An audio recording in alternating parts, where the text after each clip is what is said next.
We gather every year on Tisha B'Av, and it's a tradition we are familiar with.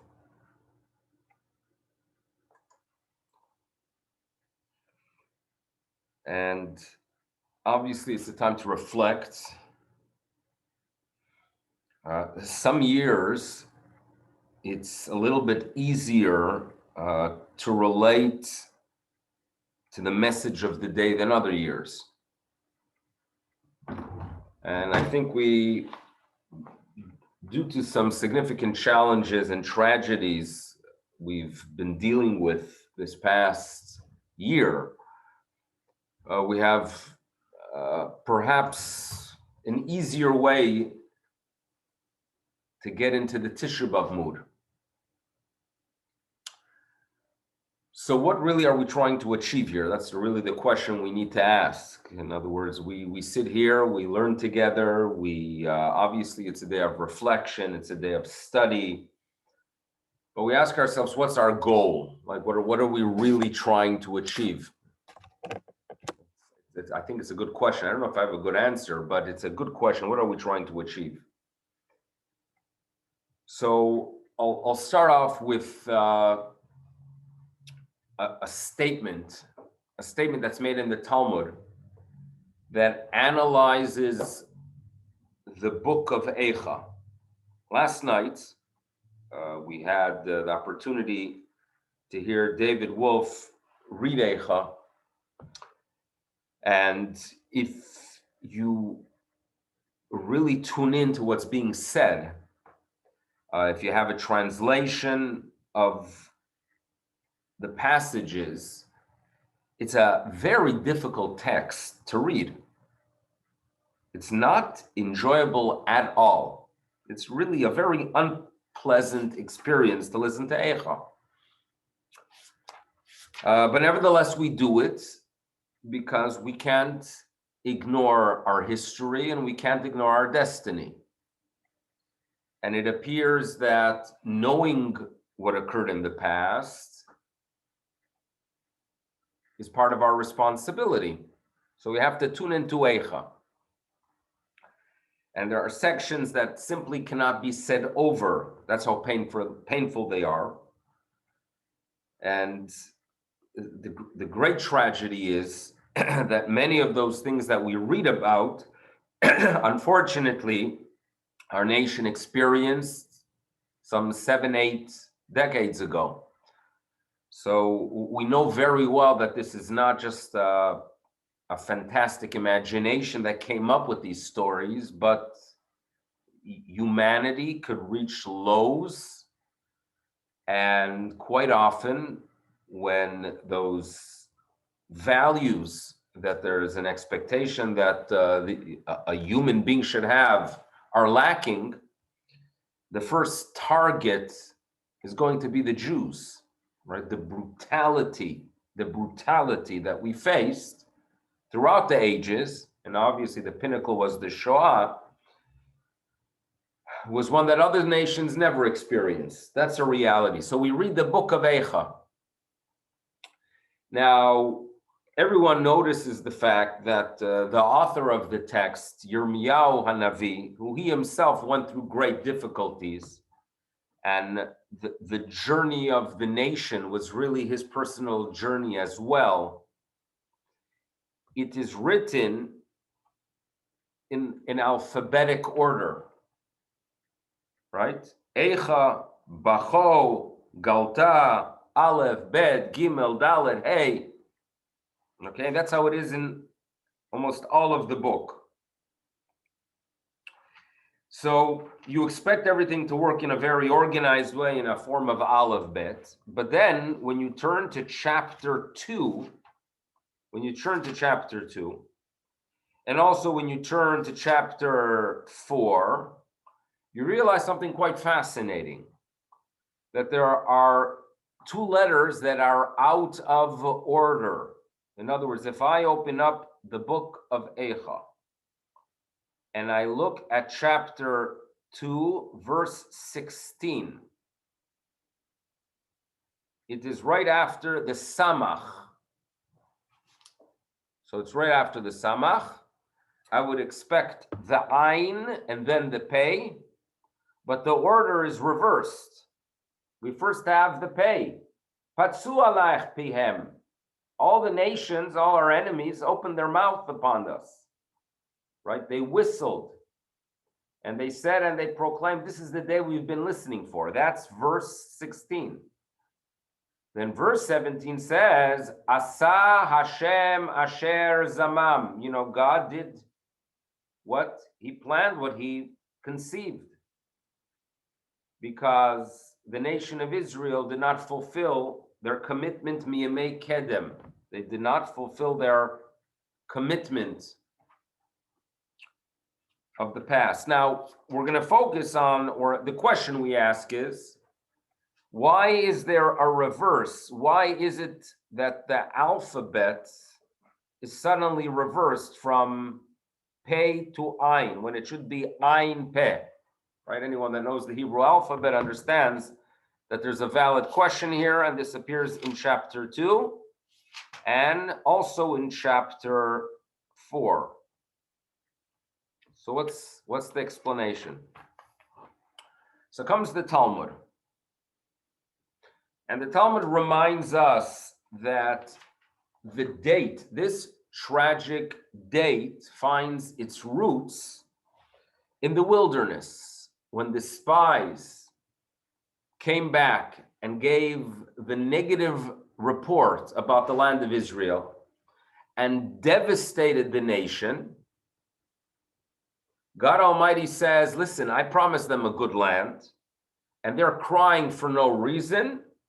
So unfortunately, their actions are establishing this day as the day of tears. In other words, due to the negative attitude that the spies and the nation had in the wilderness, number one, they had to remain there for an additional 40 years. And number two, Jewish history was established on this tragic course that things are not going to be the way they ought to be for a very long time. And the nation will be facing tragedies. And the day that will be the root for all those tragedies is Tisha B'Av. So now comes the Talmud, and the Talmud, right, tells us that you should know, do you want to know why the author of the book of Eicha, Hikdim Pe La'ain, why did the author place the letter Pe before the letter Ain, before the letter Ain? And the Talmud tells us that you should know Pe, the letter Pe relates to the Pe, the mouth. Ain, the letter Ain, relates to the eye. The proper way to work is to first see things and then have an opinion, right? We're allowed to have opinions, right? We're allowed to express them, right? It's important to look around, see a situation, and then make a decision. That's how we work. But the Meraglim, unfortunately, did not work in a proper order. The spies came back and they, Amru befihem, they spoke in their mouth, Mashelo ra'u be'enehem, things that were not seen by their eyes. In other words, what we're being told is that sometimes we have a negative attitude. And before we even see things, we go ahead and form an opinion, a negative opinion, and express it. And that leads to destruction. When you have a peh, when your mouth speaks before the ayin, that leads to tragedy. And as we know, the spies their departure from the camp towards Eretz Israel was already imbued with negativity. They had a negative attitude. They were simply unsatisfied. They were a group that were unhappy. And when you have a negative attitude, the result is going to be that before you see the facts, you are going to express things that are negative. Hikdimu pe la'ain. What we should be doing is look at the world, right? See what's happening. See what another person is going through. In other words, when you have a situation that you want to comment about what another person is doing or not doing, and it's negative, if you would have a full picture of the person, if you know his challenges and his difficulties or what he's trying to do, obviously you would be careful with what you say. But the problem is that we have a negative attitude and we allow the mouth to run, and the result is we have a peh before the ayn. And that is what the Talmud tells us regarding the book of Eicha. It's a tragic text, a very tragic text, because hikdimu peh la'ayn. And I think if there is a goal to this day, right? It's not just to study history, which we're going to do a little bit. It's not just to reflect, which obviously we're going to do. Perhaps it's a day that we could, refocus our attitude. And especially when we are dealing with our fellow Jews, right? We have a responsibility to one another. We talk so much about Achdus, right? Endless amount of discussions and tapes and videos and lectures. But it all has to start with an attitude from within us. In other words, when I see someone else, right? Don't just see them as an object or another, but see them as another person. Never judge another person because you never know what the challenges they are going through. And these are all basics that I think we all know, but we all need those reminders that if it is a day that is designated for rebuilding, that's what it's really about, right? Tragedy. And we know very well that all historical events, all tragic Jewish historical events, are the byproduct of the fact that we're not where we belong. And today is the day to focus on how do we get back to where we belong, physically, spiritually. And it all starts within ourselves, within the attitude. So that's why I think that that small adjustment is a very strong statement about Tisha B'Av. Now, before we analyze the Kinot, what we usually do is we give a little bit of an introduction and read some of the Kinot. I would like to introduce that part with the following. A lot of the literature that we read about and the Kinot that we read talk about the temple period, the second temple period a lot, and a little bit of the first temple period as well. Now, when we are supposed to look at an era, and it's a long period of time, let's take the second temple period. So in our tradition, it stood for 420 years. That's a long time. And what's important to remember is that we have to keep in mind the good and the bad. This is what our tradition wants us to do. In other words, to fully appreciate what this day is about, we have to keep in mind the good that existed during the temple period, and yes, the bad. And we're not going to whitewash our history, right? We're going to talk about the bad as well, for a reason.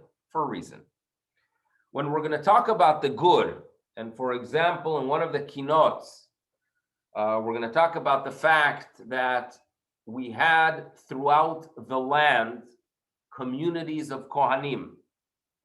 And these Kohanim would make their way to the temple for 1 week every 6 months, and the rest of the time inspire the nation. And as a result of these Kohanim, these leaders, these educators, we all felt a connection. And the reason we read about it is because the author of this text wants us to know the temple was not just a structure that was there for us when we were able to visit, ideally 3 times a year, but it was a structure that really guided us day in, day out. We felt meaning, we felt clarity, right? You felt that you were, you belonged to someone, to a community, right? There was stability. And obviously, as Torah Jews, we know you can't have physical stability without spiritual stability, right? A person can have all the wealth, but if he doesn't have direction and meaning and an appreciation of what existence is about, they're a lost soul. All that existed due to the temple. It was a place where they could turn to God in prayer, merit prosperity, but get guidance and have an understanding of what existence is about. And yes, even when there were some challenges, they understood why things are taking place. That was the good of the temple period.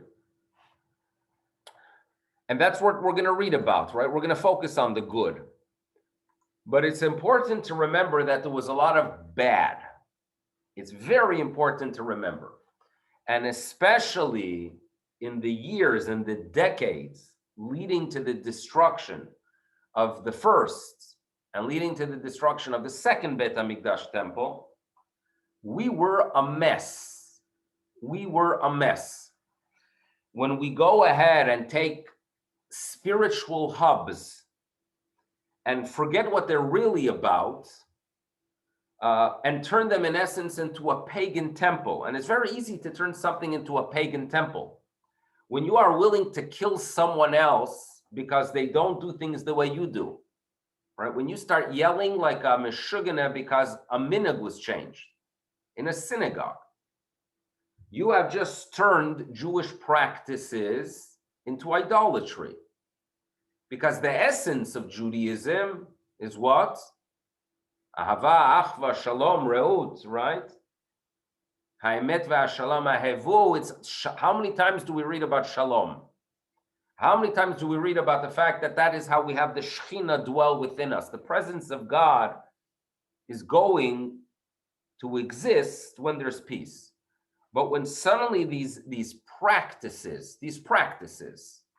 become the whole essence of our identity to such an extent that if we are interacting with someone who does things a little bit differently, right, we go berserk, we have just converted Judaism into idolatry.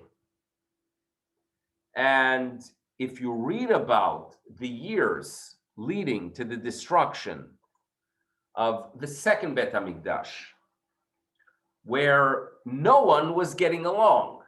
In other words, the division, the Sadducees and the Pharisees, okay, we could accept the fact that there were those that were on a completely different path. Okay, we'll accept it.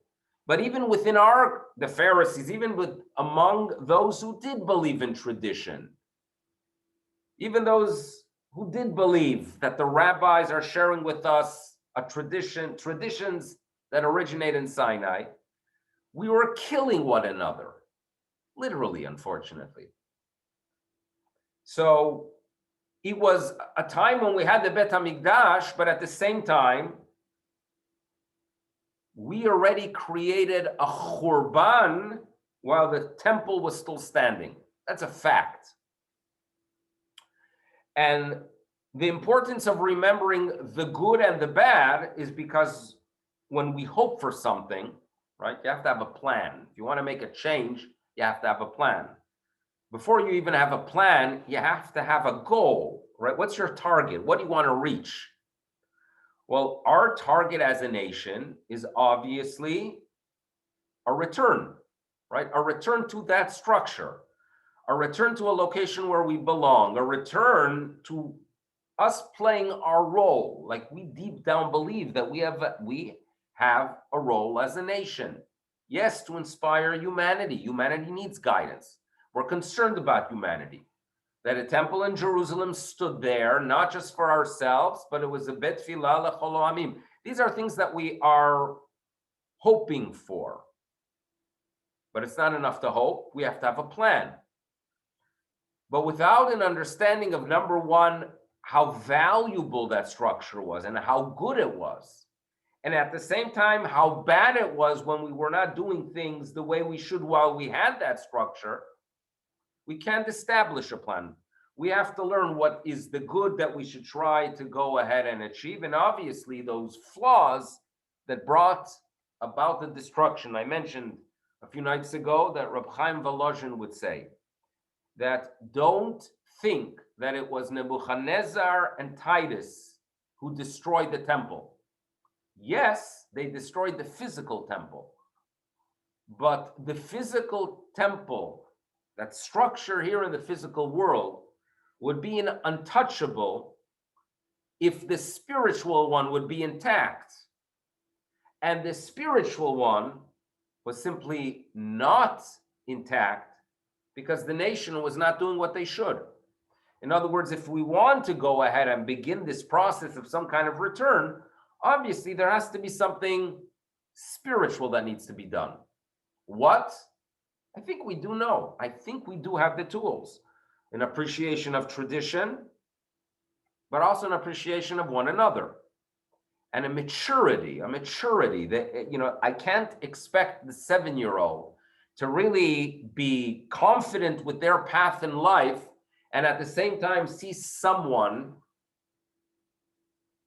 doing something different and also appreciate that. I don't expect a 7-year-old to have that maturity, but I think I expect a 17-year-old and a 27-year-old and a 37-year-old, and we could go on to yes have that ability and say, you know what, Elu Velu, there is more than one approach.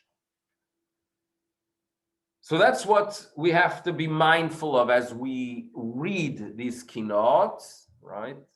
And obviously, we're not going to have the opportunity to read every single statement. These are not just lengthy statements, but they are complex. They're written, I'm not going to use the word archaic, but they're written in a style that perhaps people focused on in the 11th century, but we have more difficulty today, to such an extent that quite often the commentators to the Kinot are not even sure what the author means, and they come up with different explanations. But in general, we're going to try to read some together and hopefully get into the mode of the day itself. Now, the first one we usually start with, which if you do have a Kinot, it has a number. It's number 6. It's the first one of the daytime Kinot. And it starts with the word shavas. Shavas. Everything ceased. Suru meni. Keep away from me. Those who passed by said. Now, it is a quite interesting way of introducing these words that are here to inspire emotions. The first word, it's not a complete sentence, but it's one word that carries a message. Shavas, everything ceased. Our joy ceased. So that's the first word we read. Things ceased. So why exactly do we start off with the word ceased?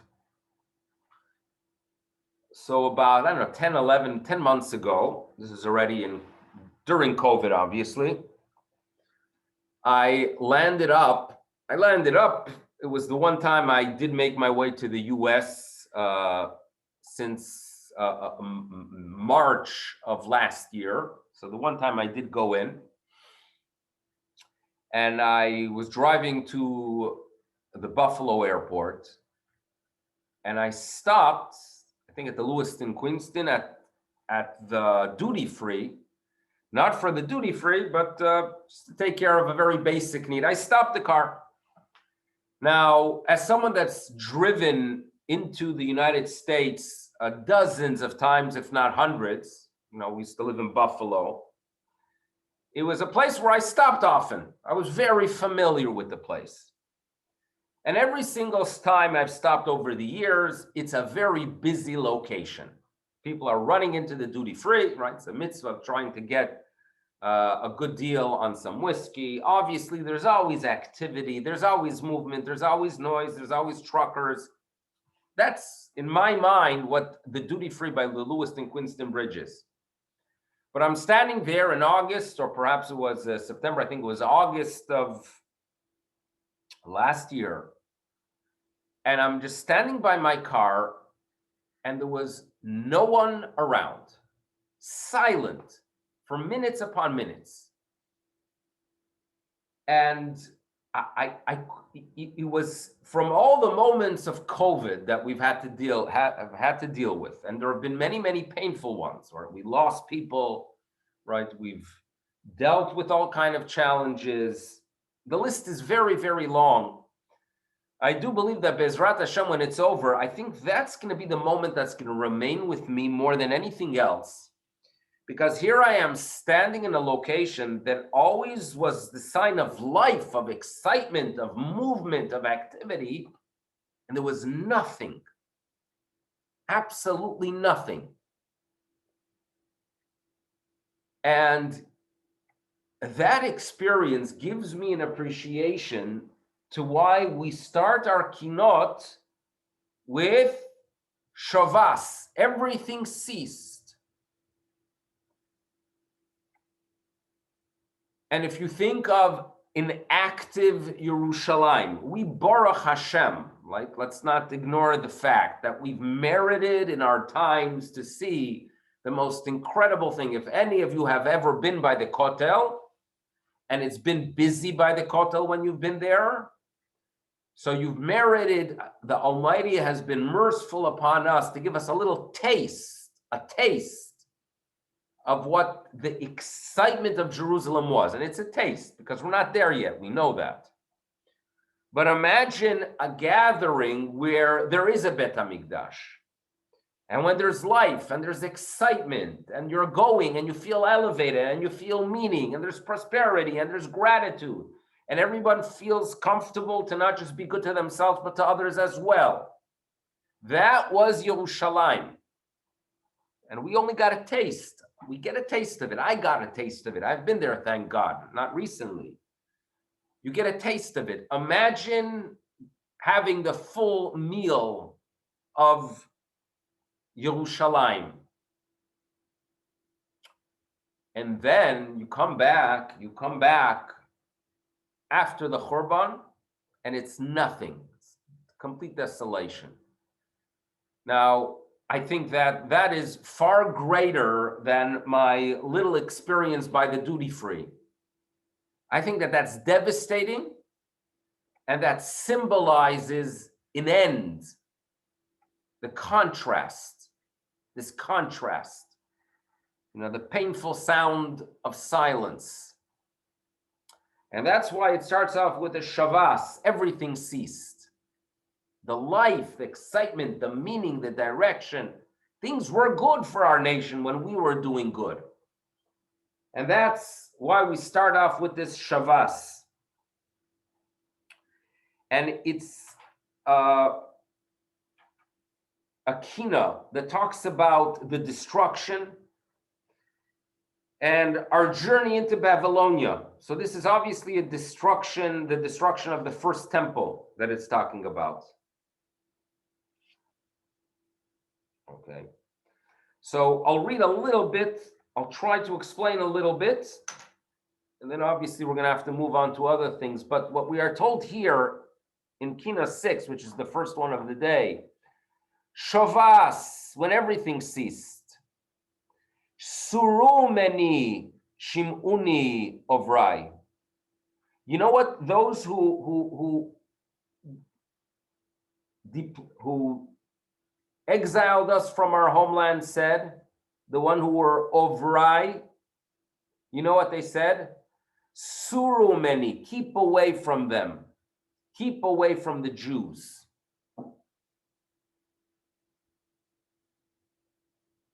Why?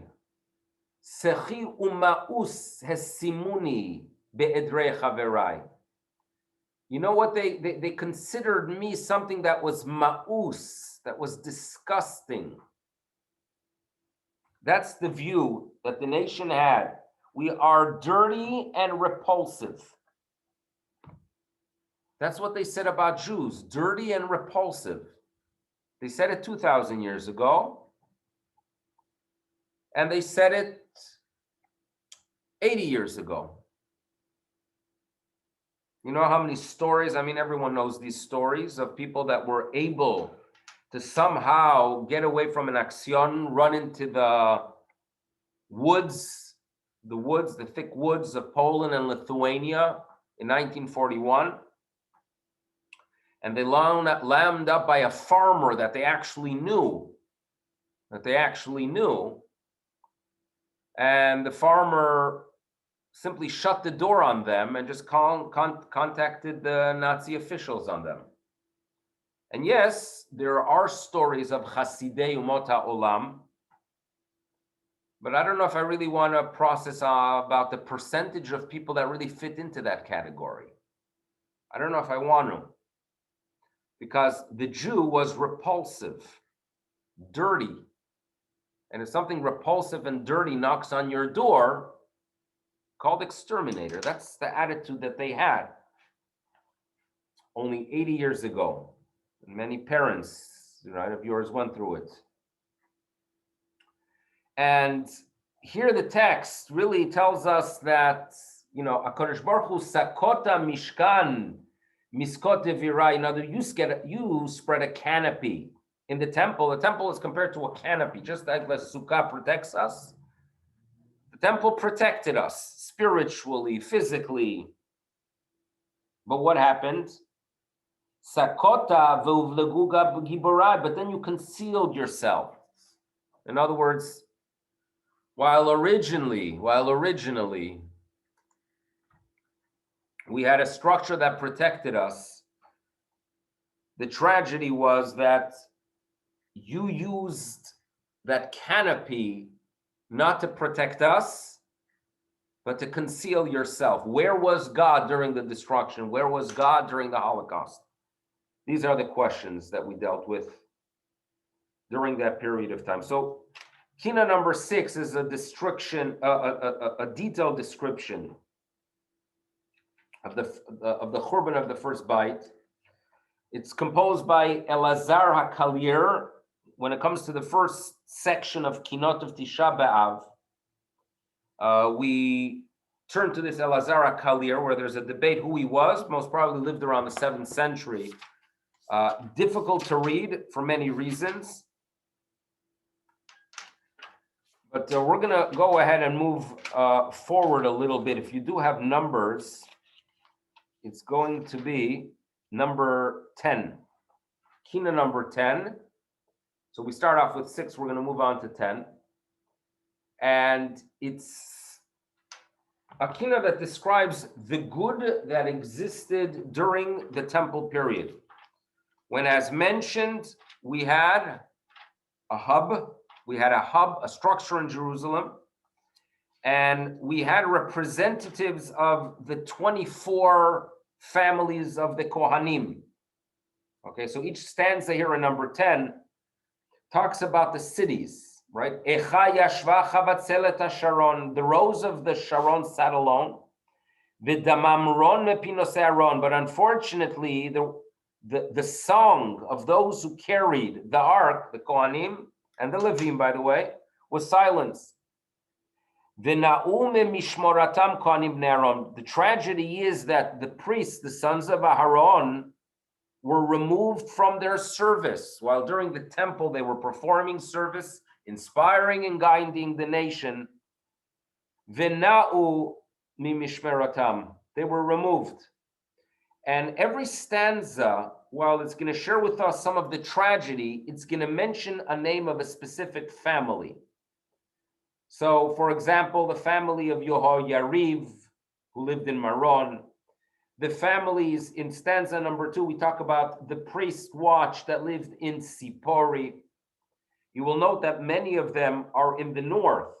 In stanza number 6, we talk about the fact that the watch from Yodfat was ensnared. Now, there's historical significance to the fact that we mentioned the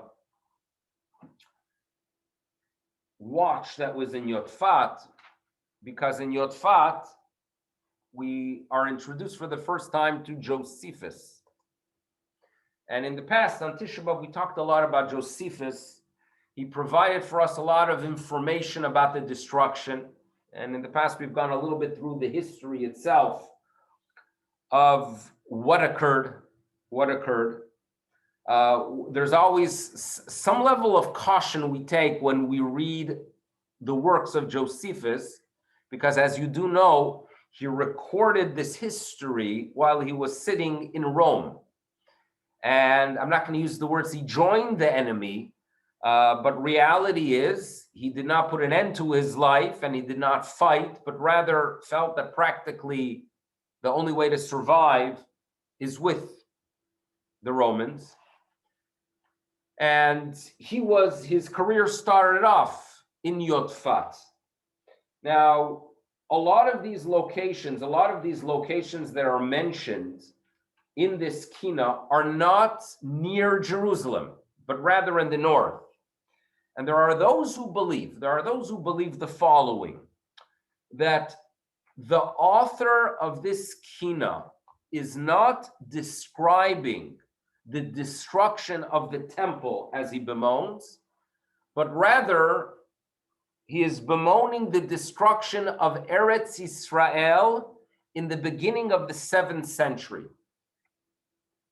In other words, even after the Churban, even after the destruction of the temple in Jerusalem, Jewish life continued in Eretz Israel. We had, for the first few decades, there was even access to Yerushalayim, to Jerusalem.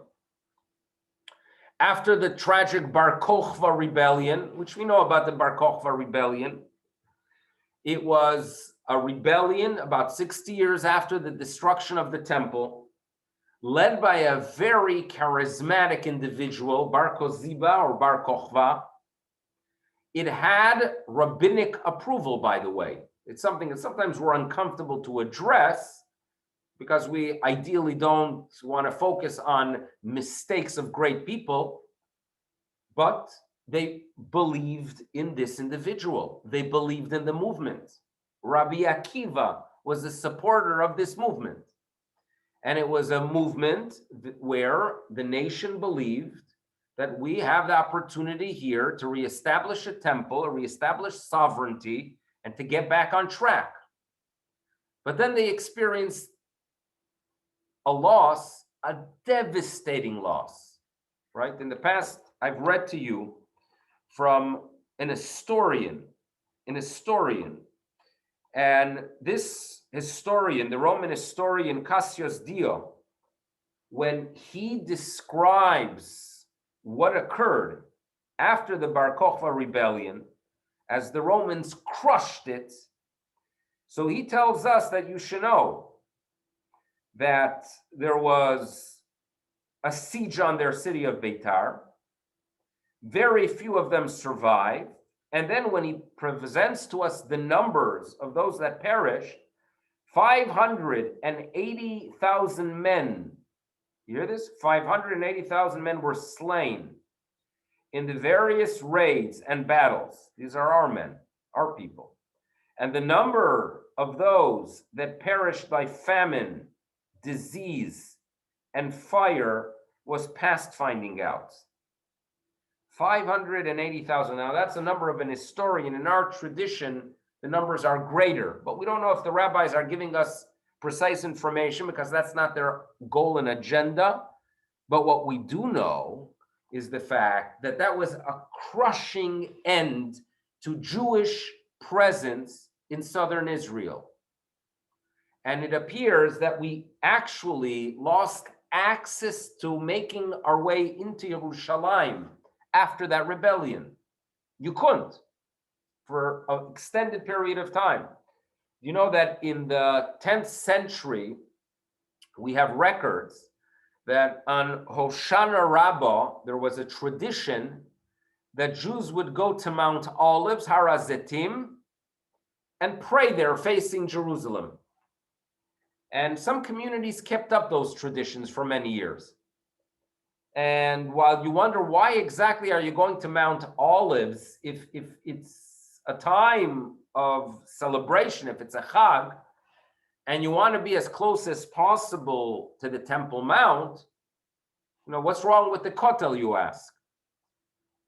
So many explain that traditions developed to have religious ceremonies and prayers on Mount Olives and Har HaZetim when the Jews in the 3rd century had no access to Yerushalayim. It was cut off. They couldn't go in. The closest location was Mount Olives. So traditions developed, and you know how it is. That once a tradition develops, even when things change, you stick to it, right? My Zaidi loved sharing the story of the synagogue that during the Hakafos on Sukkos, when they would get to the left side of the bima, everyone would bend over. And when a young person asked why, they say it's the minhag. You don't ask the minhag. And he did research and he found out that in the old synagogue 100 years ago, on the left side of the bima, there was a beam. And the only way to make the circuit was by bending when you would get to the beam. So even though they moved to a new shul, they stuck to the old tradition. That's how Zaidi would describe to me the idea of sticking to customs. Hoshana Rabbah was a day that you would go to Har HaZetim because there was a period of time, and it seems to be a period of time of close to 2 centuries, Jews couldn't make their way into Jerusalem. But nevertheless, Jewish life continued in Eretz Yisrael in the north. Anyone, right? If you visit Israel and you go to Tveria and you go to Tzipori and you go to Bet Sharim and you go to the Golan, you'll realize that there was life there in the end of in the 3rd century. Perhaps there was a little bit of a decline as Babylonia took off during the 3rd century, but there was Jewish life there. But then comes the 7th century, and we know that there was complete devastation, right? The Byzantines wiped out Eretz Yisrael. And in the past, we've talked about the fact that minhagim that existed were simply forgotten because there was zero continuity after the beginning of the 7th century in Eretz Yisrael. Zero continuity. Maybe a little shul, but that's it. Communities wiped out. No significant Jewish presence in Eretz Yisrael from the 7th century on. Now that's devastation. And there are those who believe that this Kinot 10, where he talks about the tragedy of destruction, but makes reference to communities like Maron, which is Miron, like Tzipori, like Yotfat, all these communities, and Sfat, by the way, all these communities in the north, he is not addressing the destruction of the 1st century, but the destruction of the 7th century. Which is again a reminder that Tisha B'Av is a day that we don't just focus on the fact that we lost the temple, but we study Jewish history, right? And in the afternoon, if you do have time, and there's plenty of good things to watch. I shouldn't use the word good, but good for what we need to be mindful of during this day about the Shoah,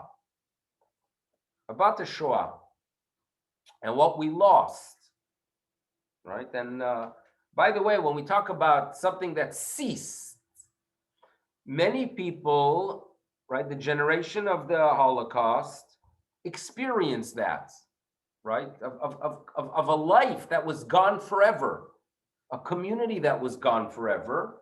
and not just family that's gone forever. Like they've experienced, perhaps even worse than the Khurban, but the idea of a Shavas. But my point is really that it is a day to reflect on all of Jewish history.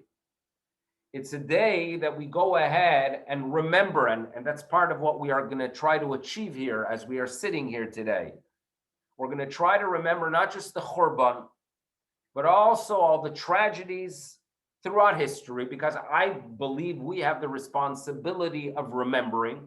We have the responsibility to remember the events of the late 11th century of the Crusaders. We have the responsibility to remember the events that occurred in on European terrain throughout the ages. And the reason it's important to remember them today, because when you establish a particular date to remember, there's no guarantee it's going to be remembered.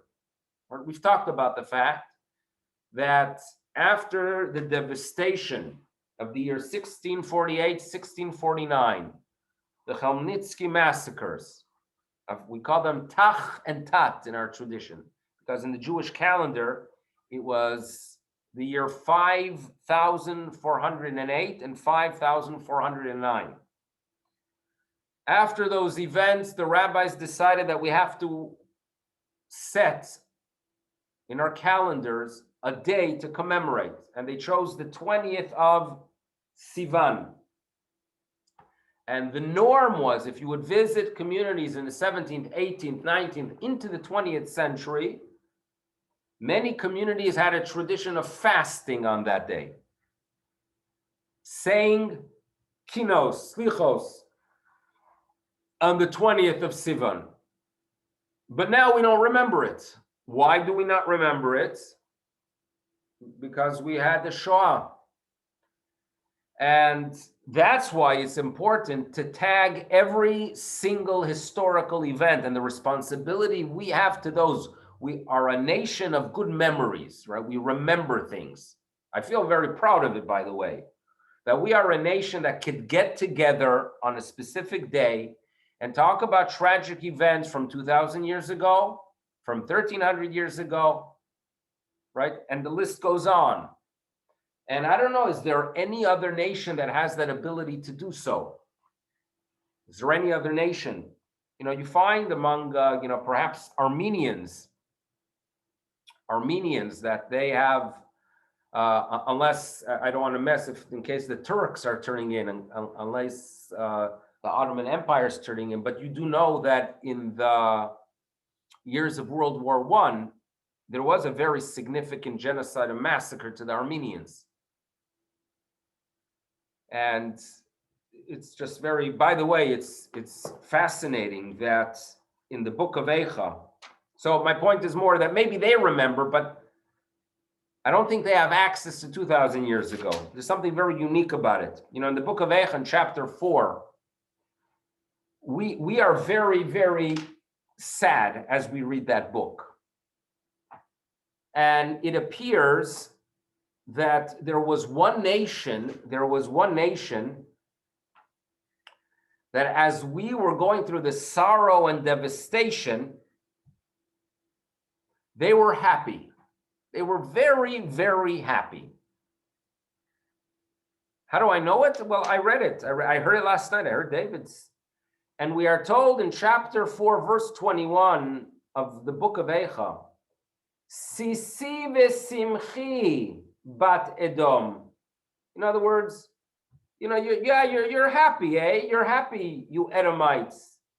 The people who are living in a land called Be'eretz Utz.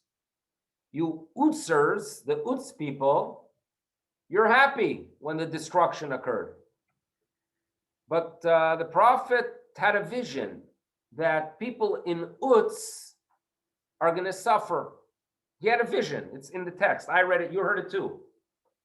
Because the text says, Gam alayich ta'avor kos. Guess what? The cup of tragedy, the cup of devastation is going to fall upon you as well, says the prophet. Tishkeri vesisari. In other words, you're going to go ahead and be overwhelmed like a drunk who then throws it up. You're going to suffer as well, the people of Uts. Fine. So who's Uts? So if you open the Aramaic translation that dates back 2,000 years ago, that knew the exact location of where Uts is. We don't know. Perhaps an historian will tell me where Uts is, but I don't need an historian. I need a commentator who tells me that it's Armenia. So just for the record, Yirmiyah Hanavi, 2,500 years ago, warned the people about some kind of tragedy. I'm just reading text. What's relevant for us is as we read Kinot number 10, where we read Kinot number 10 is about devastation and loss throughout the land. Now, I'm going to move on to number 11. And number 11 is a tragic story that, again, Yirmiyahu asked us to remember today. So as we are going to read 11, which starts off with the words Vayikonen Yirmiyahu al Yoshiyahu. As we read it and as we hear the message, let's remember that we are doing something that was asked from us 2,600 years ago. Okay? What did Yirmiyahu ask? Well, to remember this tragic story. What's the tragedy about? So this is occurring some 22 years before the destruction of the temple. And there's a righteous king that got things right. He got things right even though his father was pagan. His father was not leading and guiding the nation in the right direction. But this king simply understood what Jews are to be doing in the land of Israel. So he's a good person. But unfortunately, there's a tragedy here. What's the tragedy about? Vayikonen Yirmiyahu Yoshiyahu. So Yirmiyahu Hanavi is the one to go ahead and eulogize and say a kina and bemoan and wail and lament what happened for Yoshiyahu. So what happens here is the following. Yoshiyahu, at a very young age, ben shmone shana, hechel lidrosh me'elav. At age 8, he began to search God. That's quite mature, age 8. Now, as we'll see soon, he really transformed the nation almost completely. But at some point in his career, the sons of Ham, the Egyptians, Chanu alav, they passed through and they encamped in the land of Israel.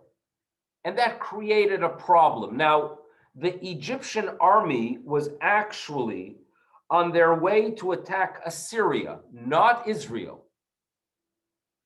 So really, technically speaking, the Egyptians passing through the land of Israel shouldn't have been an issue. But something is going to go wrong. But beforehand, the text tells us that you should know, Gam bechol hamelachim. You should know, before we talk about Yoshiyahu, please remember, please be mindful of the fact that among all kings, Asher Kamu Ligdor, who came up to breach the problem of idolatry, we don't fully appreciate the drive of idolatry. But it was there. It overwhelmed them.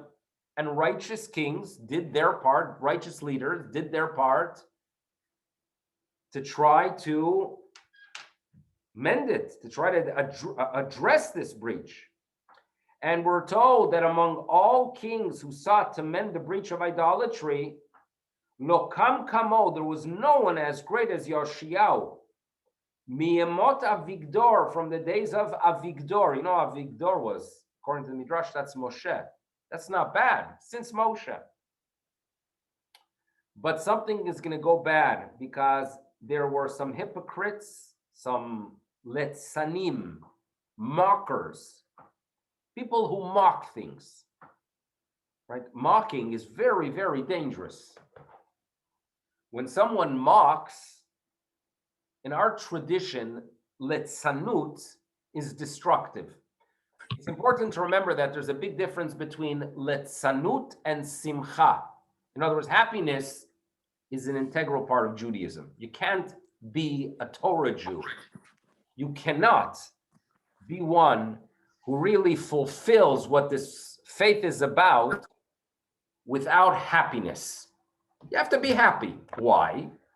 Because we live, we have this journey called life. We believe that we've been guided and given the tools to understand what life is about and to deal with the challenges of life. And you got to be happy about it, that we have something called Torah. Simcha is important. Letzanut, and as we are told here, he had an issue with Letzanei Hador, the clowns, the mockers, the comedians. They are destructive because they take something that is sanctified, and when it's sanctified, it serves a purpose. And what happens? They make a joke out of it. When they make a joke out of it, people will reject it. I think we've learned in the past few months the power of a dangerous comedian. The power of a dangerous comedian. There's someone called John Oliver. I think I got his name right. So he's a well-known comedian. And a few months ago, as Hamas are shooting missiles into Israel, and yes, killing a child, killing adults in Sderot, and the state of Israel, Baruch Hashem, right? We are inspired to have the Iron Dome, but nevertheless, we still need assistance from above because the devastation was great. So what happens? What happens? This late-night comedian calls the actions of the Jewish state actions of genocide. And he makes it very entertaining, and he's very funny. But for the brainless society that tunes into such people, that's dangerous. Those are the leitzanei hador. And you don't mock something that serves a purpose, like the safety of the Jewish people, by the way, and like the text of the Jewish people. Don't mock it. And unfortunately, Yoshiyahu has to deal with people who are mocking it. They are mocking it. And what we know up until this point is Yoshiyahu is righteous. We know that the Egyptians are passing through the land. And we know that, unfortunately, although Yoshiyahu is great, Davak Bo, the sin of the hypocritical generation, stuck to him. Now, it describes a little bit about the Egyptians and what's taking place. But I'll tell you briefly, what occurs is that the Egyptians communicate with King Yoshiyahu that they need to attack Assyria, and they have no issue at all with the Hebrews, with Judah, with Israel. And all they are asking is for the right to pass through the land. But Yoshiyahu believes that this is not something that should take place. Because for Yoshiyahu, the land of Israel, when the nation of Israel is doing what they should be doing, should be a location where cherev lo ta'avor be'artzechem. No sword should pass through the land. In other words, when the people of Israel do what is right, it is not just that we're going to be protected from other nations attacking us, but our terrain will not be used for battle. You know, battle, war, the sword and weapons are not Jewish things. You know, in our tradition, the way to address issues, the way to settle issues is to have a righteous leader who will guide humanity. And for Yoshiyahu, who had a Bet HaMikdash, for Yoshiyahu, who believed that we are in the beginning of the process of re-strengthening the identity of the structure and being a guide to humanity, war, using the land of Israel, is the antithesis of what we represent. And therefore, his message to the Egyptians were, no way, turn around. And unfortunately, he had confidence in his movement, in his tshuva movement, to such an extent that he went physically to try to prevent the Egyptian king. And he turns to him in the stanza which starts with the word suru. He turns to them and he says, go ahead, stop. Now, the prophet Yirmiyahu knew something that Yoshiyahu did not. That although publicly they were able to purge Avodah Zarah, there were still those within the nation that were sticking to these pagan practices. And therefore, the spiritual protection necessary for the nation to prevent such a battle did not exist. And that's why Yirmiyahu tries to prevent him. Yoshiyahu, unfortunately, does not listen. And the tragedy is that he's pierced with 300 arrows. And that's what Yirmiyahu asks us to remember. He asks us to remember that in future times, right, when we go through tragedy, let's remember the righteousness.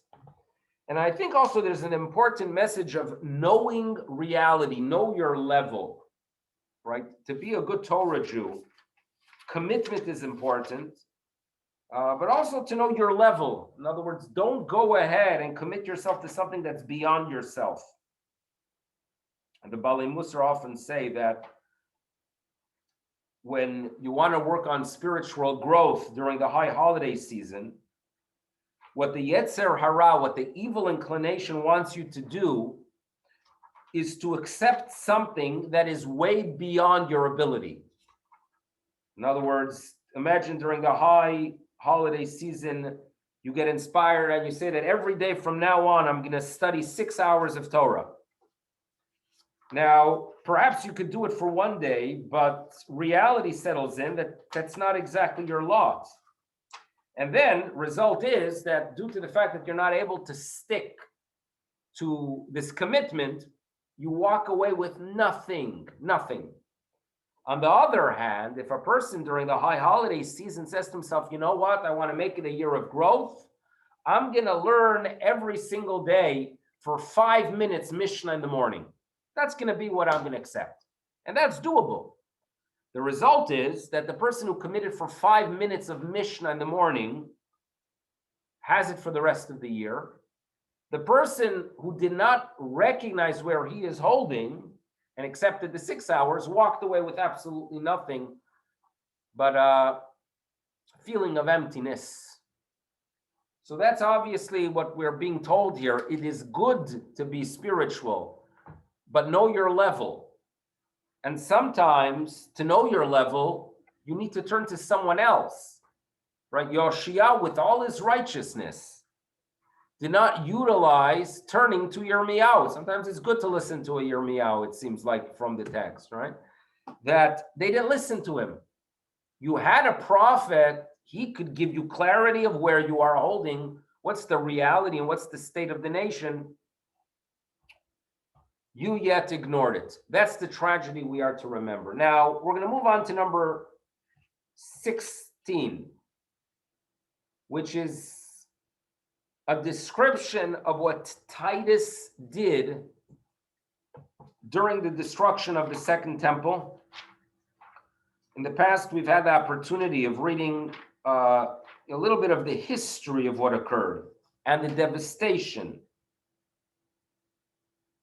But what we want to read about now and what we focus here is about actions that he did, right, in the Holy of Holies. This is based on our tradition. Zechor et asher asat tzar bifnim. So this is number 16.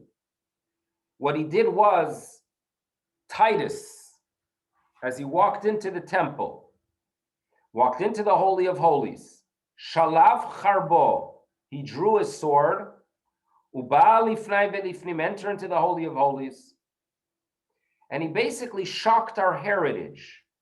Ketimelechem apanim, he profaned the showbread, and he pierced the curtains, which was embroidered on both sides, the ba'alat shte panim. So for the nation of Israel, where the Holy of Holies was a location that the high priests would not enter unless it was Yom Kippurim, seeing such actions were devastating. And this is what the author here chooses to describe about what Titus does. Now, number 17, number 18 are also descriptions of the tragic events of the Khurban, where in number 17 it describes, what I consider the most difficult section to read, of women eating their own fruit of their babies, right?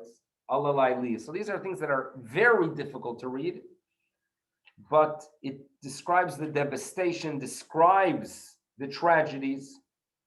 It talks about the fact that during the Churban Bayit Sheni, the brutality and the cruelty of the Romans was such that Vatiksharna, they would tie people to racing horses.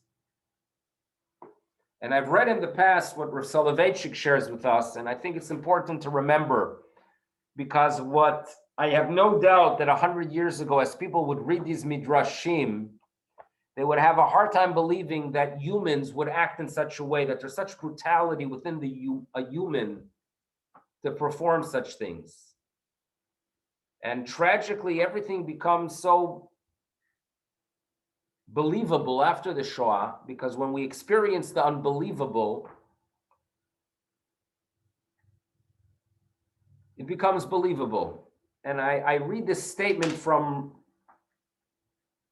Soloveitchik, because as he shares with us his commentary about tying people to racing horses, he says the following: this phrase is an allusion to the story told by the Midrash about a woman called Miriam bat Baitos.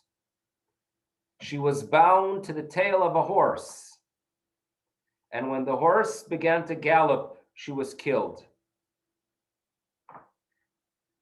Terrible. Soloveitchik adds, this atrocity was perpetrated not only 1900 years ago, but in our own time as well during the Holocaust.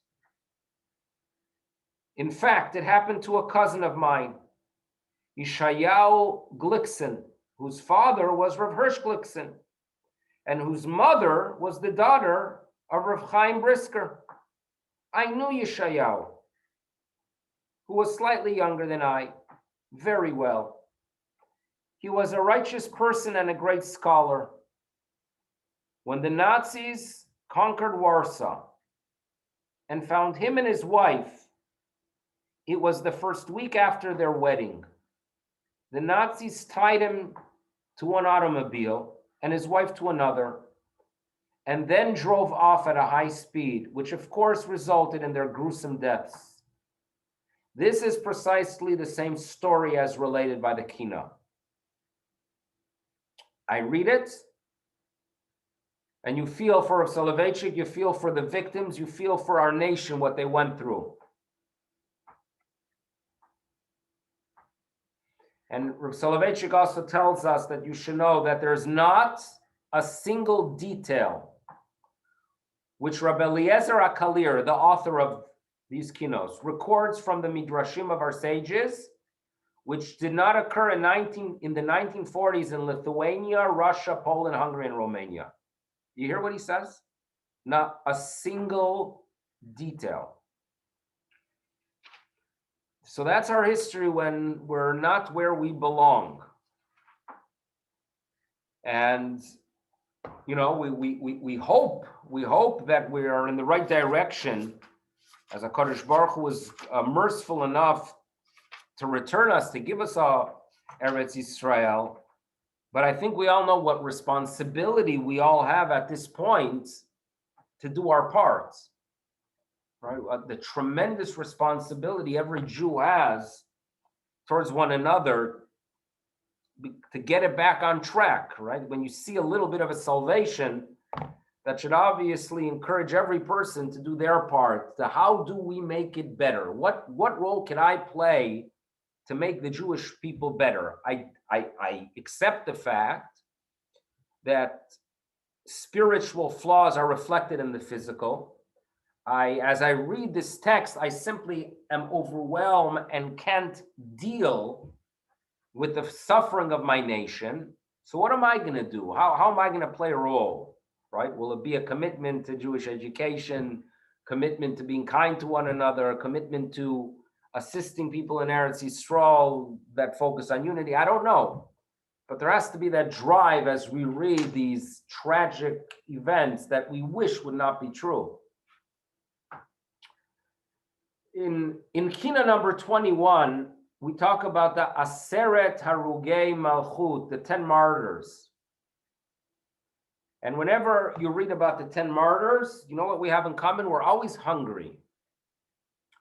What do I mean by that? We read it on Yom Kippurim and we read it on Tisha B'Av. But there are very different agendas here. Well, on Yom Kippurim, we focus on the fact that when righteous people depart this world, it's a kapara, it's an atonement. And on a day of atonement, we focus on such an atonement. Today, we focus on the tragedy of that loss for the living. Yes, there's atonement, but there's a tragedy. There's a tragedy that those that focus so much on Jewish continuity were taken from us with such brutality, the brutality of the Romans. And we read the words, Arzei HaLevanon, cedars of the Lebanon, Adirei HaTorah, mighty ones in Torah. These were people that their words are studied today. Ba'alei Trisim, they carried shields, that we always call Talmudic scholars shield carriers. Because when they share an opinion, they have to be able to defend it. And therefore we call Talmidei Chachamim people that walk around with shields.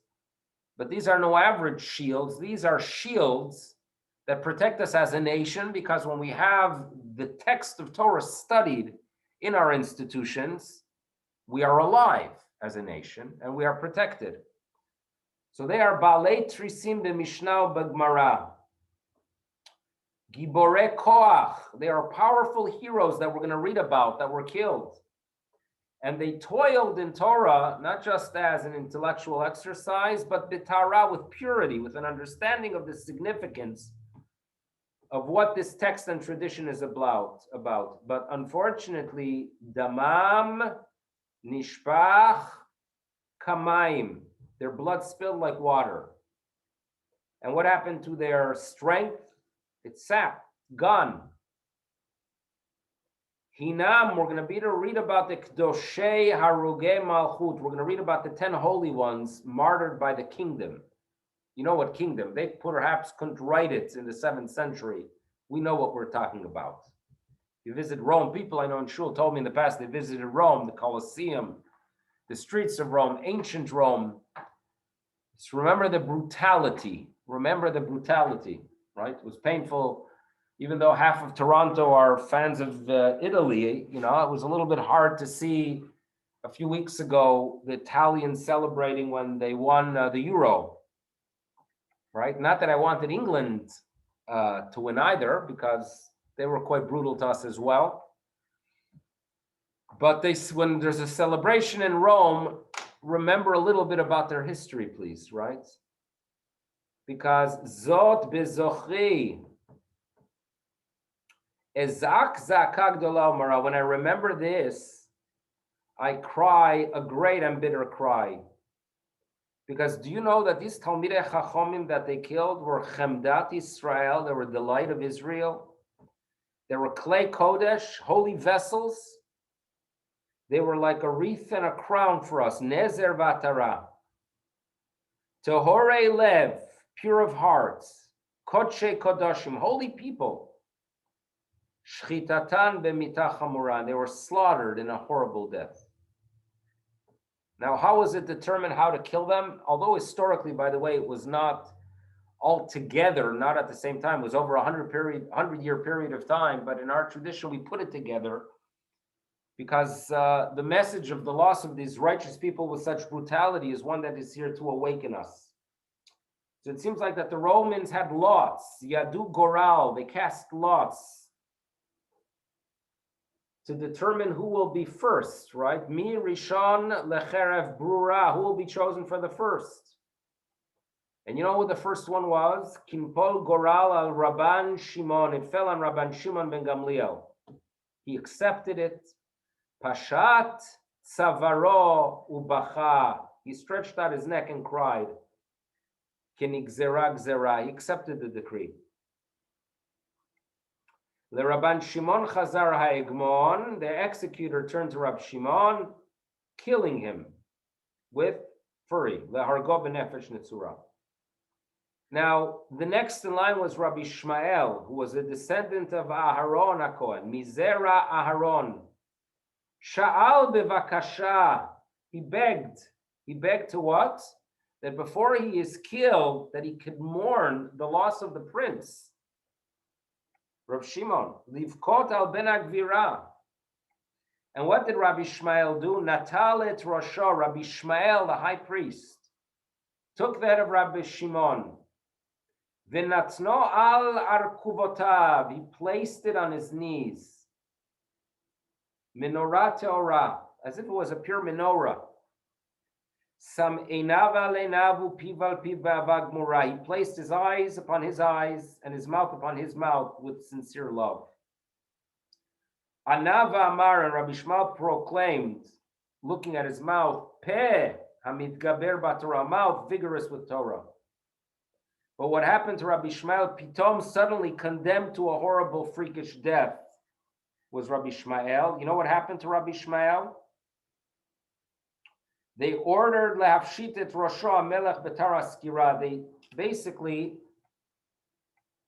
flayed his head by sharpening a razor, and they preserved his skin. Kiem be'oro amru lenafshech sachim nora. Now, as they were skinning him, when he reached his tefillin, he cried out.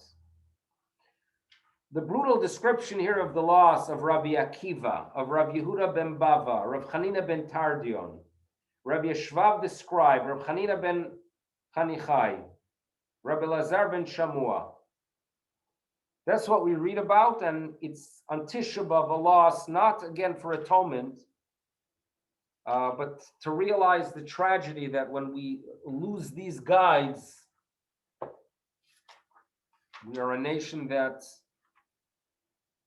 indeed has difficulty finding direction. So we're going to move on to number 25. Number 25, it's Mi Ten Roshimaim. So obviously we're moving on historically a little bit, because number 25 has to do with the massacre that occurred during the Crusades in Germany. Seems like that there was brutality on that in that land already in the 11th century. So, you know, we've studied in the past about the Crusades. And the Crusades themselves, it starts off with Pope Urban in November of 1095, proclaiming that you got to go ahead and free Jerusalem from the infidels. And if you do that, you'll be blessed. And a bunch of very primitive, extremely primitive Europeans, and Europe was a very primitive place, and I think it proved itself again to be primitive in the 20th century, had these people that were making their way to the land of Israel, but once you're getting rid of infidels, why not do it a little bit earlier on the way?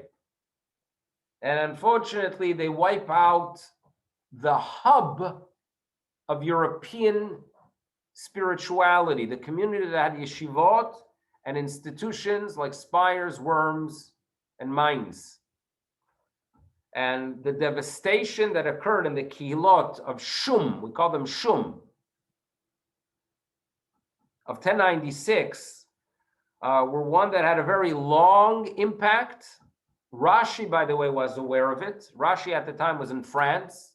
He was spared, but he knew all parties involved. He was in contact with them.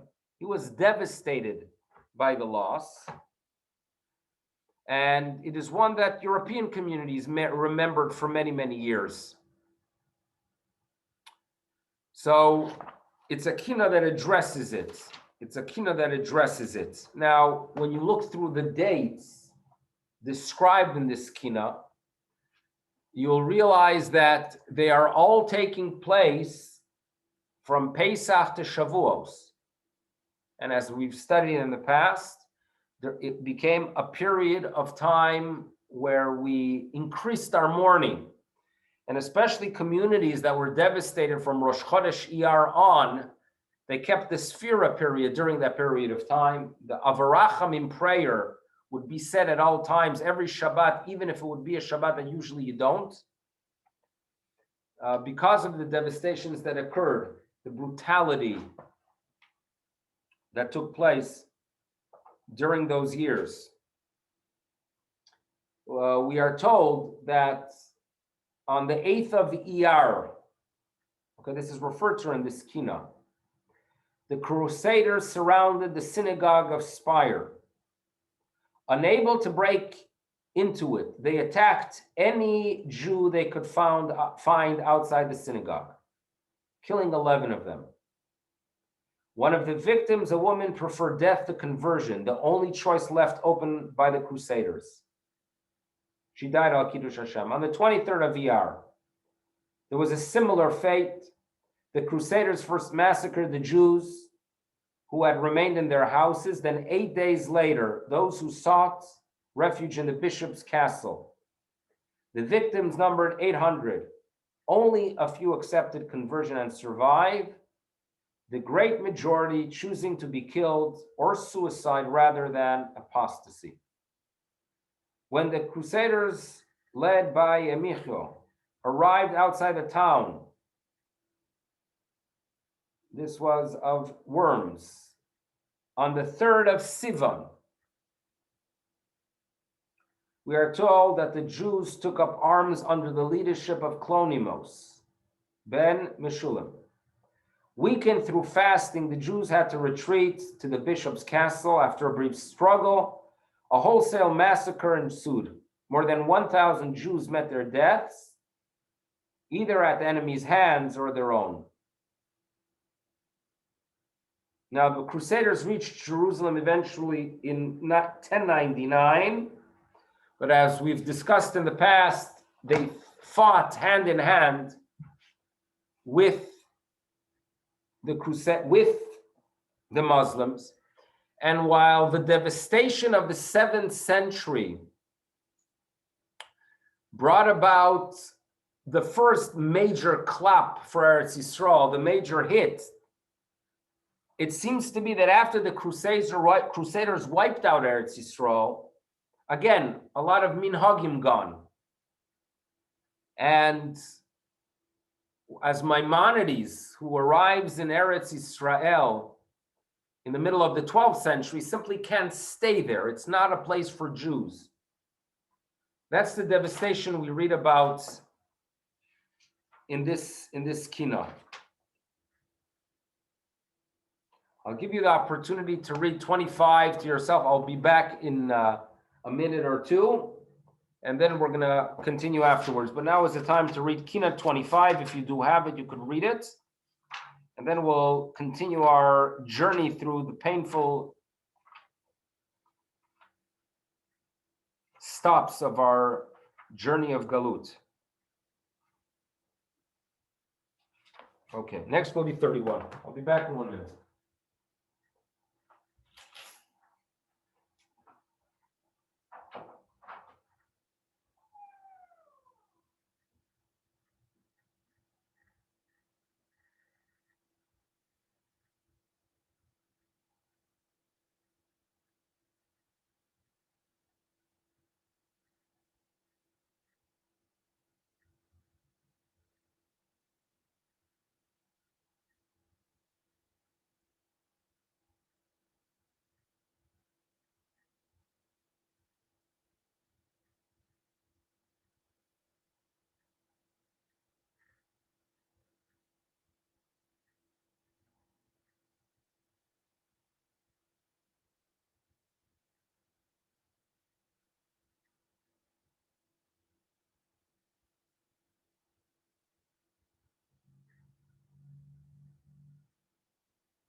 the tradition is we move on to number 31, which we sing together.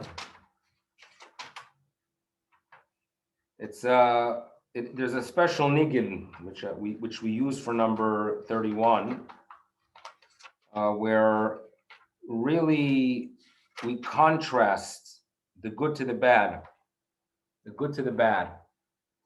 We, the people of Israel, had very good times, and we felt elevated and inspired and connected. And we also had the tragedies of the exile. So in this poem, in essence, we are going to go ahead and contrast them. So that's what I'm going to lead here in number 31, and I'll use the traditional niggin that is used for it. Eish tukan bekirbi behalosi ahalibi betzeisi mimitzrayim kinim oiron leman askiron betzeisi mirushalayim. Contrasting the Exodus from Egypt to the Exodus from Jerusalem, right? While the Exodus from Egypt was like a fire within, now there are cries. Let's continue. Oh, Shil Moshe, Shil Hashem, B'tzeisi Mimitzrayim. Right, the song of Moshe, we never forget it. Lo Hashem.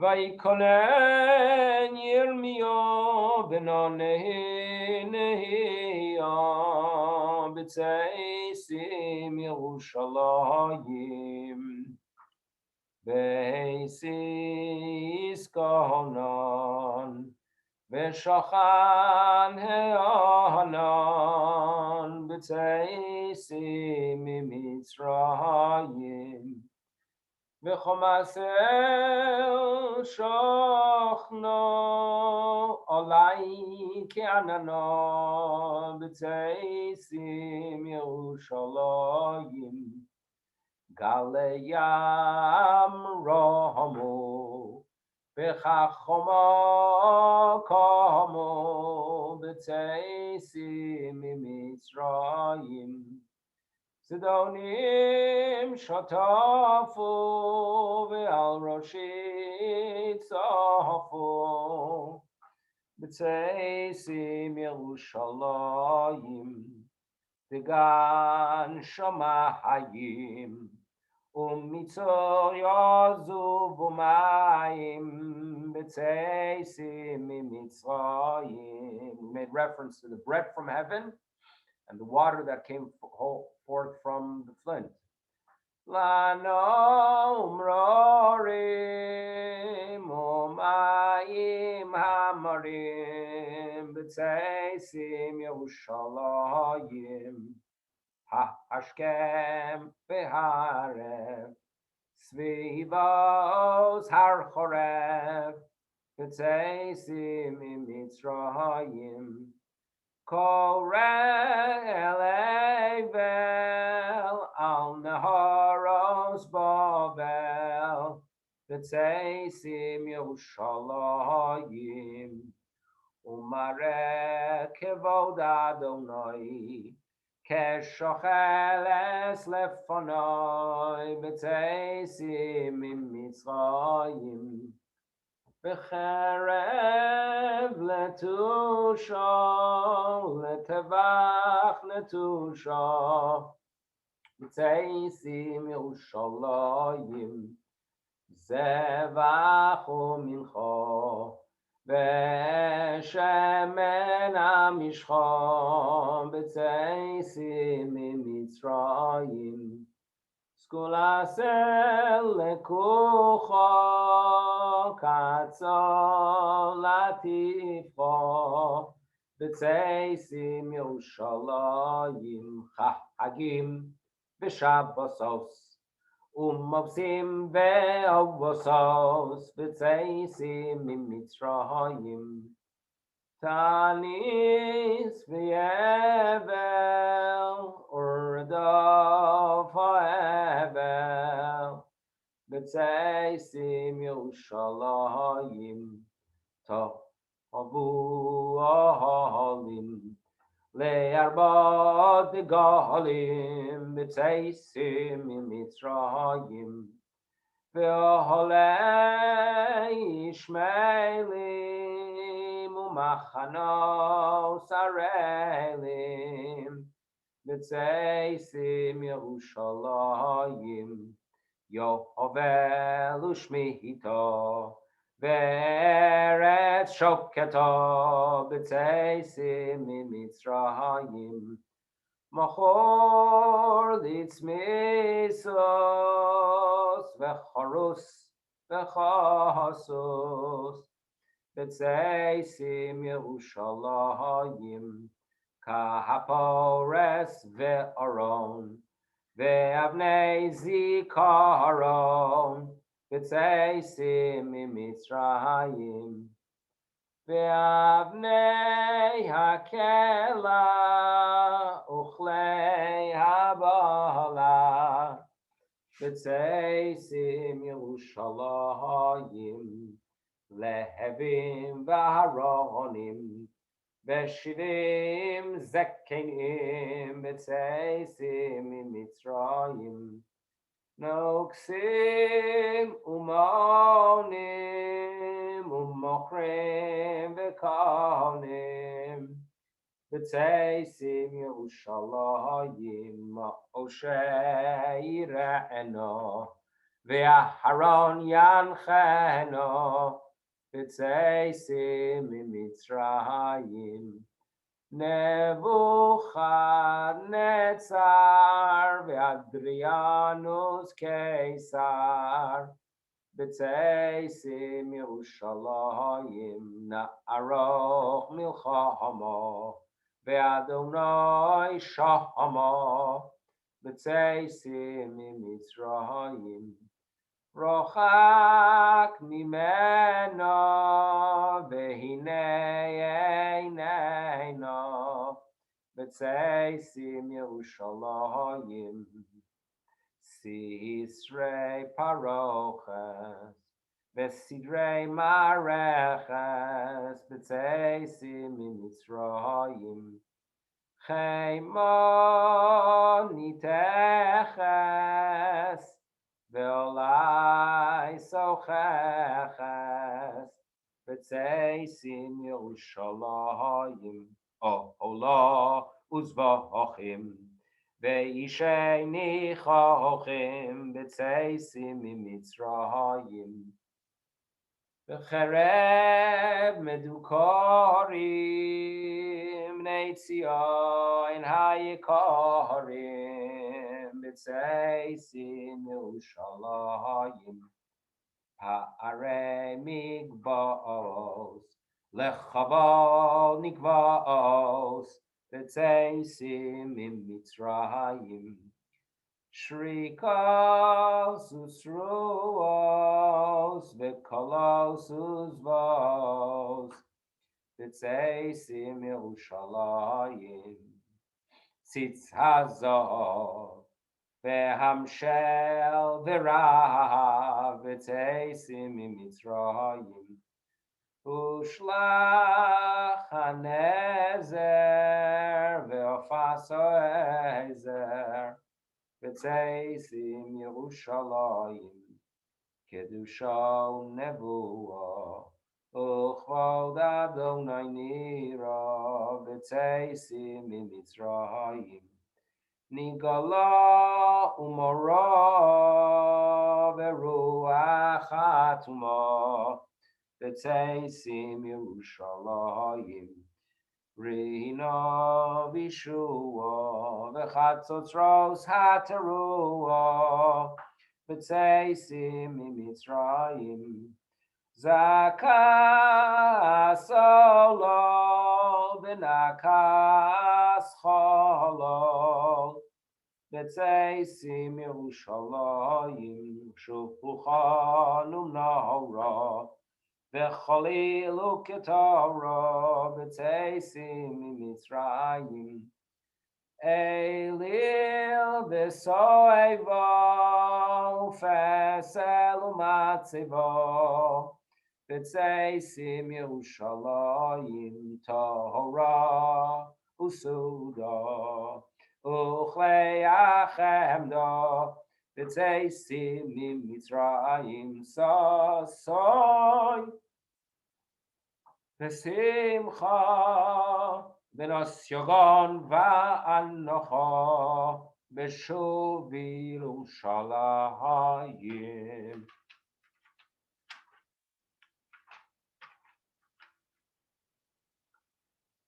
So we turn to number 36, Lamed Vav. It's the words of Yehuda Halevi. And Yehuda ben Shmuel Halevi, and these are words that we're familiar with. Tzion halo sishali lishlam asirayach. Right? It's appropriate for you, Jerusalem, to ask for the welfare of us. In other words, it's not just that we belong in Jerusalem. Yerushalayim understands that it needs us. Jerusalem is not Jerusalem without the Jewish people, right? I think you understand that. So it's as if Yerushalayim itself, is having that experience. Zion, surely you will inquire after the well-being of your imprisoned ones, those who seek you well-being and are the remnant of your flock. Dorshei shlomech v'myesra derech. Miyam u'mizrach u'mitzafon v'teiman. Shalom rachok v'karov se'i mikol avarayich. From west, east, north, and south, promote the well-being of the distant and the close from every direction. Ushlom asir ta'avo, right, as well as the well-being of those bound by longing. No send ma'av kital Hermon, shedding tears like the dew of the Mount Hermon. The nichsaf leridetam al harayich, wishing to shed them on your mountains. Right, the Jew throughout the ages always had this attachment to Eretz Yisrael, and always bemoaned the inability to be there. Right, that's our essence. Our essence is turning towards Yerushalayim. And obviously, in our generation, where physically so many are there, right, we have to do our part to upgrade it spiritually, to make it a unifying place. So I'll let everyone read this. I'll give a few minutes to read it, of the words of Yehuda Halevi. And then obviously we'll continue.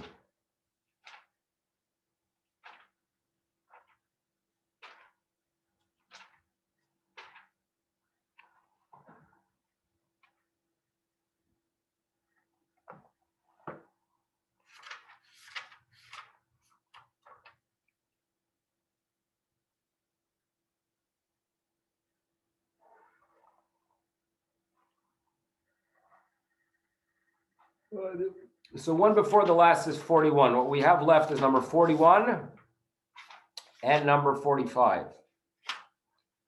And number 41 talks about the burning of the Talmud, which occurred in France in 1242. The words here, or this Kinot, was actually written by Rabbi Meir of Rothenburg, which we've discussed in the past of his tragic life. Rabbi Meir of Rothenburg was really the guide of German Jewry, which at the time was European Jewry.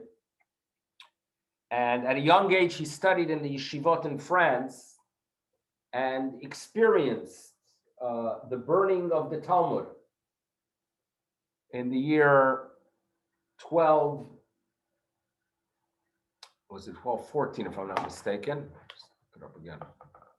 1242, excuse me, 1242, obviously.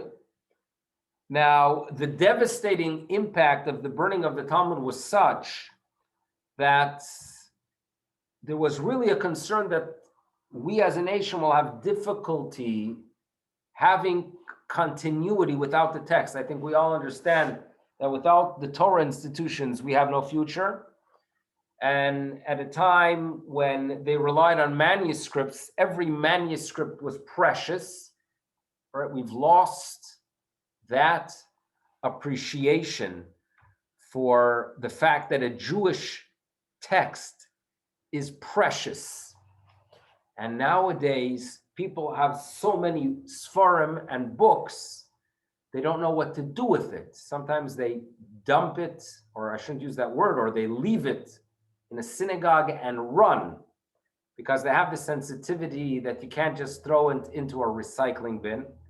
But on the other hand, there is Kinai Nahara, so many books that people don't know what to do, and they don't want to pay the $10 per box for Shemus, so they leave it, right? Leaving it like a Chinese baby in front of a government office. So it's a problem, but if you meditate for a few minutes, you realize that there's something to appreciate. I mean, I look over the past 30 years, a lot of classic and traditional works have been reprinted in the finest way, laser prints, beautiful paper, fixed from all errors.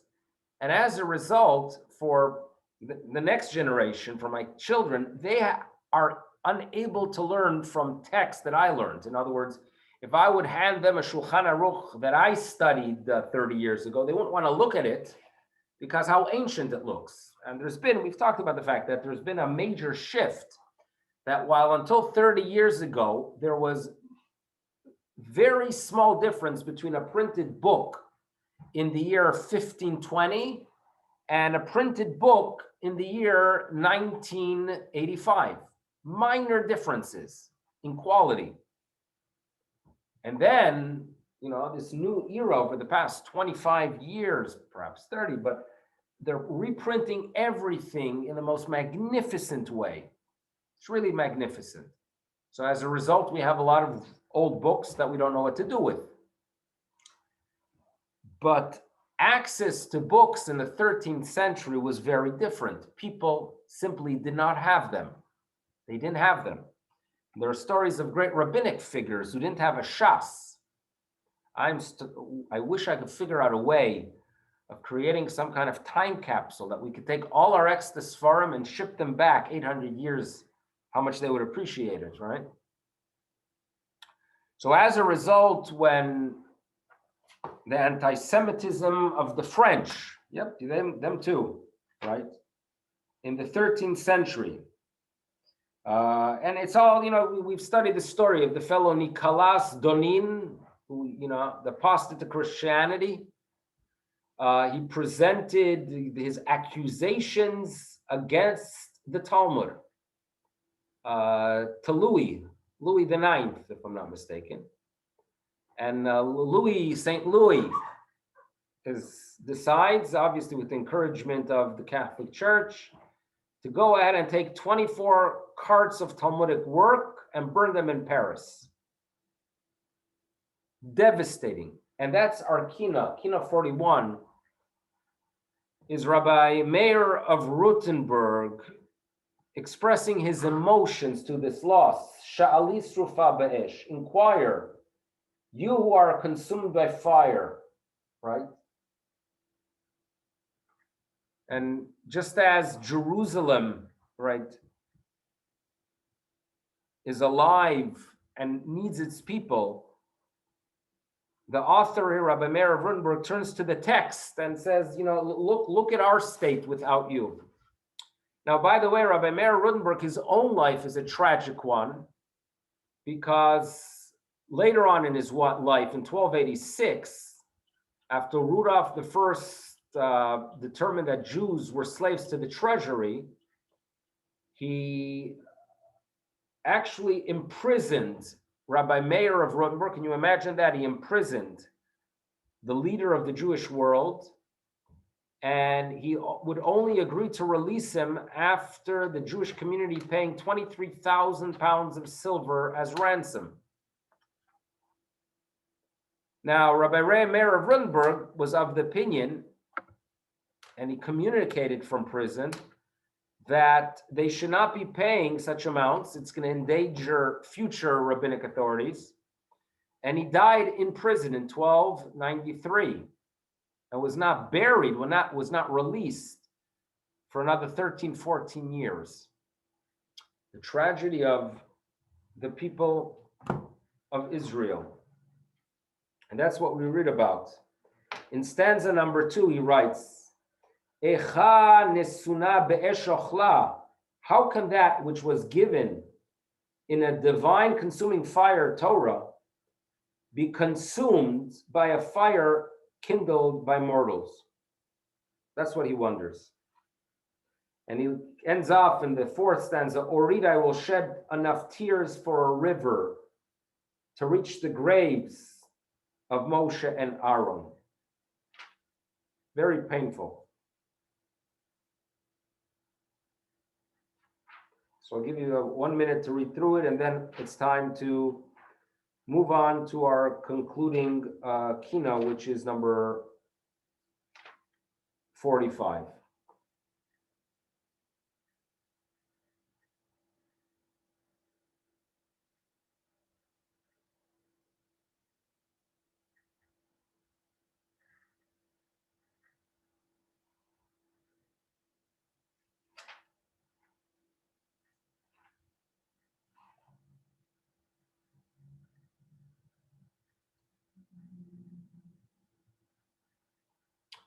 So the last Kinot, number 45, laments Zion, Eli, right? To mourn or lament,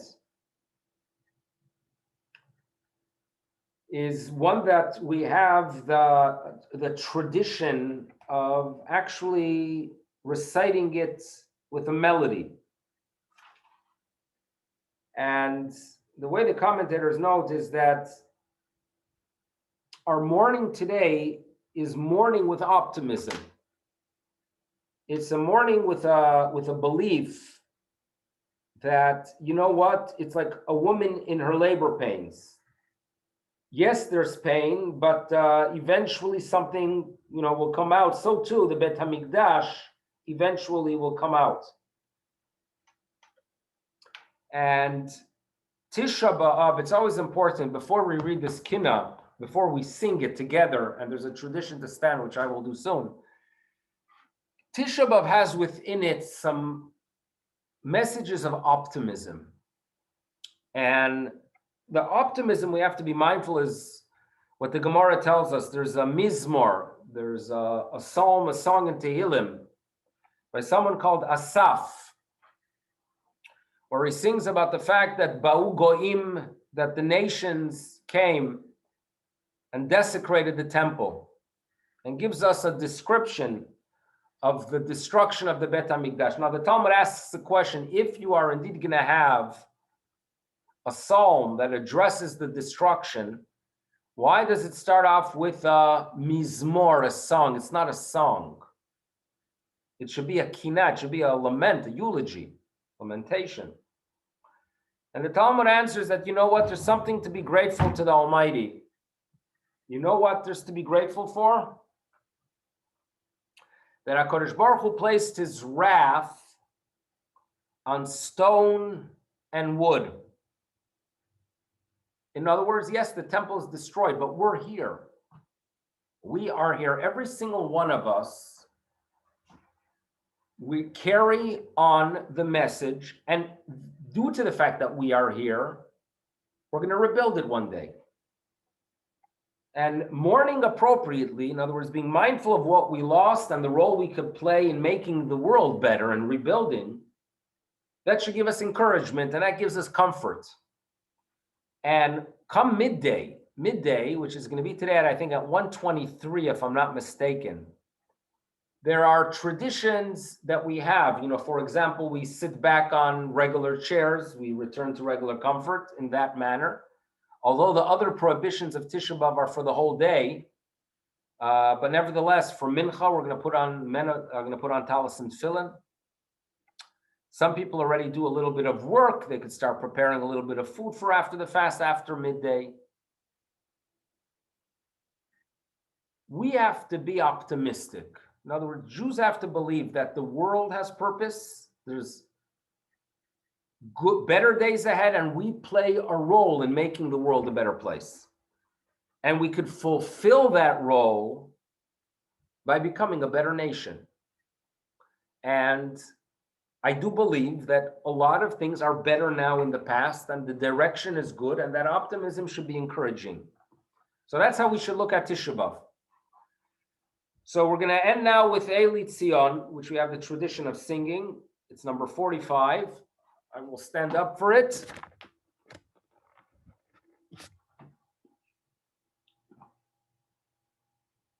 Eli Tzion v'yoreah Kemo isha b'tzireah v'chipsu lo chagurasa ahal bal neureah alei armon asher nutash ve'ashma hasan adoreah ve'al be'as mecharfeel v'soch migdash chadoreah alei golos mishar seyel mani meishir zemareah ve'al gamam asher shufach kemo meimei yareah alei yon mechaleah asher gamam be'areah ve'avad asher shomem ubitos anedreah alei zivchei semideah ופדיוני בכוריה ועל חילות כלי אחד ומזבח קטוריה עלי טפי מלאכיה בני דוד גביריה ועל יפיום אשר חושך ואיס סרוק סוריה עלי כבוד אשר גולו ואיס חורבן דביריה ועל חטא אשר לא חס ושום שקים חגוריה עלי מחס ברוב מקום אשר הוכו נזיריה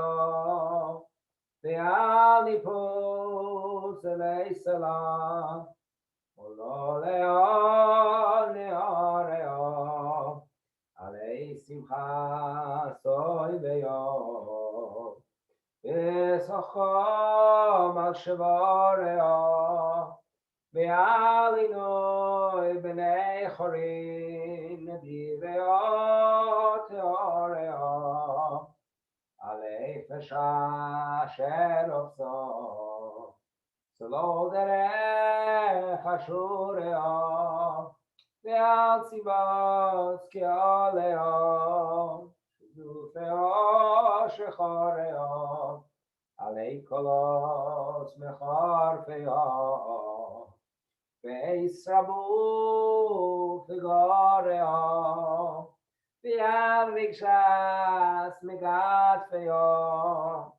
וסוך משכן חצריה עלי שמחו אשר חולב בפי קומי מצריה ואל תחן ניצב כולו ישוי ישמע אמריה אלי ציון ויוריה כמו אישה בצריה וחיפשו לה חגור השק על בעל